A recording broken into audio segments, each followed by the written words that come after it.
Thank you, Mr. Chairman. I'd like to thank Ranking Member Waters for her leadership in opposing this bill and standing for the protection of everyday Americans.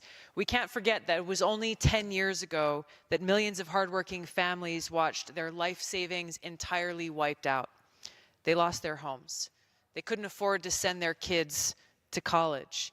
And all of this heartache, this pain, this suffering that they went through was a direct result of risky, predatory lending practices and too big to fail banks that did not have sufficient capital in place to support and absorb their financial losses.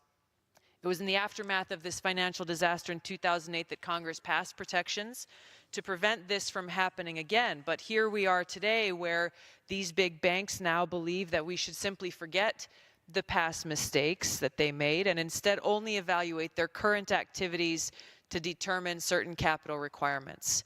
I guarantee you those families who have suffered have not simply forgotten about what they went through and what they are still struggling to overcome and recover from. By ignoring critical indicators of past activities, this bill would allow big banks like Wells Fargo, for example, who defrauded the American people just in the last several months by opening millions of fake accounts, to get away with a slap on the wrist. And the American people are set up to take the fall for their actions. Now, supporters of this bill claim that current capital requirements stifle lending and hurt our banks and the economy.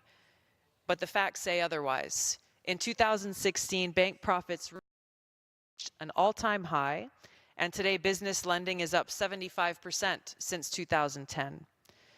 Our country's banks added more than $700 billion in capital to absorb potential losses and protect Americans and our economy from financial disaster.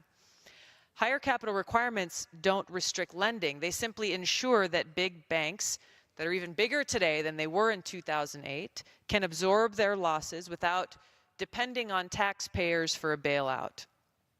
The American people deserve a financial system that works for them and their families, not one that bets against them to boost Wall Street profits. We need to pass legislation that increases these capital requirements of banks with assets greater than $50 billion and continue to enact and strengthen reforms that will protect our economy and American families from another massive collapse.